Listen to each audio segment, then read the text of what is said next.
सड़क के चारों तरफ सन्नाटा था।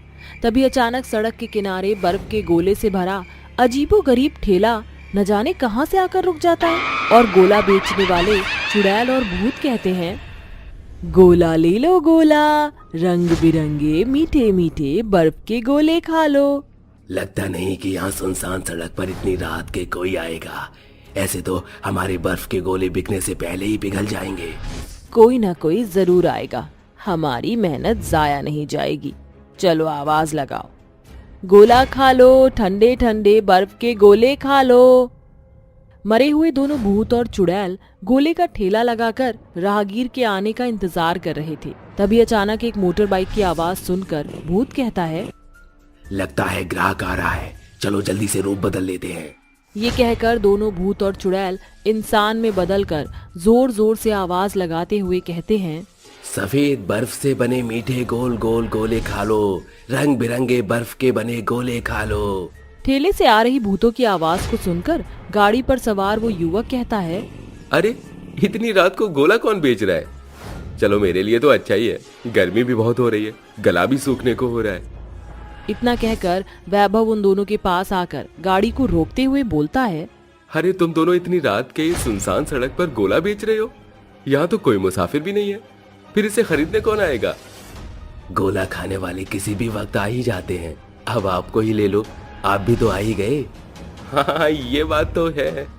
बताओ साहब, कैसा बर्फ का गोला बनाऊं, मीठे वाला या काला खट्टा वाला? काला खट्टा नहीं, आप मीठे वाला गोला बनाओ, वो जो गुलाबी और नीले रंग से बनता है। और हाँ, नींबू और मसाला छिड़कना मत भूलना। आप चिंता मत करिए, हम कोई भूल नहीं करेंगे। ये कहकर चुड़ैल उस आदमी के लिए बर्फ का गोला बनाने लगते हैं। तभी उस आदमी की नजर उस चुड़ैल के उल्टे पैरों पर पड़ती है। ये देखकर वो आदमी कपकपाते हुए बोल पड़ता है, मुझे नहीं खाना ये बर्फ का गोला, मुझे देरी हो रही है, मैं जाता हूँ। तुम मेरी मेहनत जाया करके यहाँ से नहीं जा सकते, ये बर्फ का गोला तो तुम्हें खाना ही पड़ेगा। इस बर्फ के गोले को खाओ। सरस्वती, लगता है इसने तुम्हारे उल्टे पैर देख लिए हैं, इसे हमारी सच्चाई पता लग चुकी है। भूत के इतना कहते ही अचानक बर्फ के गोले से सजा धजा ठेला एक टूटे फूटे पुराने ठेले में बदल जाता है और वैभव के हाथों का रंग बिरंगा बर्फ का गोला खून से लिपटे गोले में बदल जाता है और उसमें से ढेरों कीड़े रेंगते हुए निकलने लगते हैं, जिसके साथ चुड़ैल और भूत अपने भयानक रूप में आकर कहते हैं, मरने के लिए तैयार हो जा। मेरा शक सही था, तुम दोनों कोई साधारण बर्फ के गोला बेचने वाले नहीं बल्कि भूत और चुड़ैल हो। हाँ, हम भूत और चुड़ैल हैं, पर तुझे हमारी सच्चाई जानने में जरा सी देर हो गई, अब तुझे मरना होगा।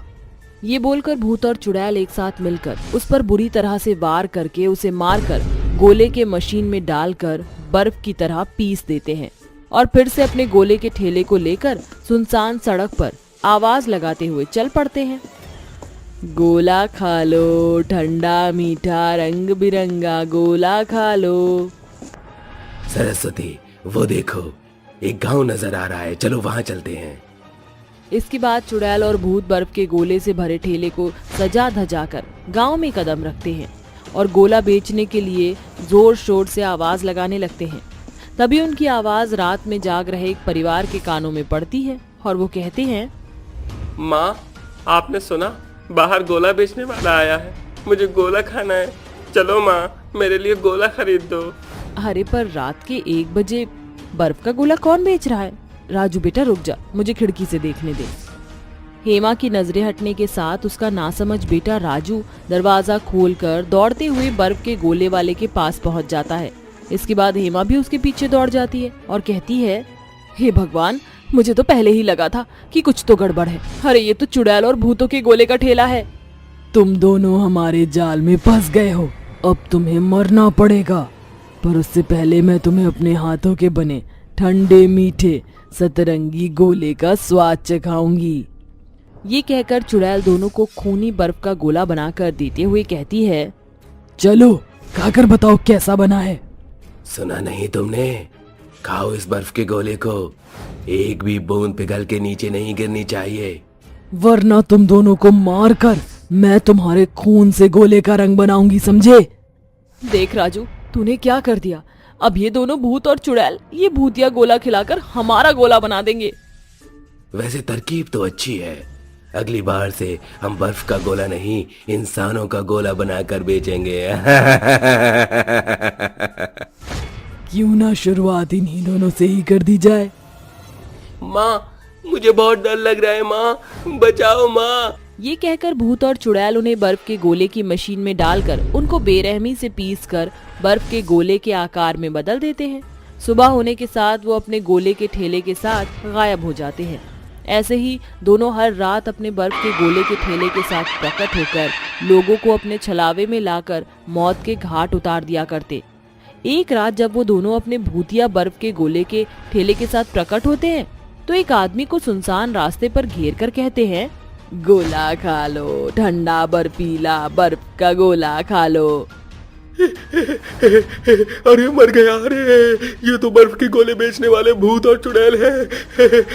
क्या चाहते हो मुझसे? अगर तुझे अपनी जान बचानी है तो तुझे हमारा एक काम करना होगा। पकिया, पकिया को तो तू जानता ही होगा। पकिया, वही नामी गुंडा ना? हाँ, सही पहचाना तूने। अगर तुझे उसे हमारे लिए खोजना है। पर उसने किया क्या है ये तो बताओ। वो हमारी मौत का जिम्मेदार है। सुन, हम तुझे अपनी मौत की दास्तान सुनाते हैं। बात कुछ दिनों पहले की है। सरस्वती अपने पति बिरजू के साथ चंदा मार्केट में बर्फ के गोले का ठेला लगाया करते थे। दोनों की जिंदगी उसी बर्फ के गोले के ठेले से चलती थी। तभी सरस्वती कहती है, इतनी कम कमाई हुई है आज, फिर वह पकिया गुंडा जबरदस्ती हमारे पैसे छीन ले जाएगा। वो कही रही होती है कि तभी पकिया उसके सामने आकर खड़ा हो जाता है। पकिया उस बाजार का एक नामी गुंडा था जो हफ्ते के नाम पर लोगों से उनकी भरपूर कमाई को छीन लिया करता था। आज भी आकर वो बोलता है, चलो हफ्ता निकालो जल्दी से। नहीं, आज मैं तुम्हें अपनी मेहनत के पैसे नहीं दूंगा। क्या रे, तुझे अपनी जान प्यारी नहीं क्या जो मुझसे पंगा ले रहा है? मेरी खोपड़ी गरम नक्को कर, खाली पीली मैं तुझे यही ठोक दूंगा। उसकी बातों का बिरजू पर कोई असर नहीं पड़ता और वो डटकर अपनी बात पर अड़ा रहता है। और ये देखकर पकिया गुस्से में आकर धारदार चाकू उसके आर पार कर देता है। ये सदमा सरस्वती बर्दाश्त नहीं कर पाती और वह भी उस चाकू से अपना गला रेत कर वहीं मर जाती है। मरने के बाद दोनों भूत और चुड़ैल बन जाते हैं। और इस तरह उस क्रूर पकिया के कारण हमने जिंदगी से हाथ धो दिया।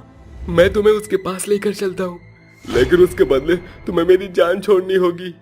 मंजूर है। इसके बाद आदमी उन दोनों को लेकर पकिया के घर पहुंचता है और कहता है, दरवाजा अंदर से बंद है। ये दरवाजा सिर्फ तुम्हारे लिए बंद है, हमारे लिए नहीं।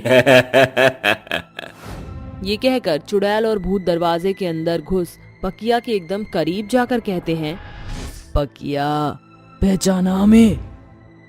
तुम दोनों तो मर गए थे ना? क्या हुआ, हफ्ता नहीं लोगे? अरे नहीं, मुझसे गलती हो गई। मैं फिर किसी से एक फूटी कौड़ी भी नहीं लूंगा। मुझे छोड़ दो। छोड़ देंगे, पर तुम्हें मार कर। ये कहकर दोनों उसे मारकर मौत के घाट उतारकर बर्फ के गोले के ठेले के साथ हमेशा के लिए गायब हो जाते हैं।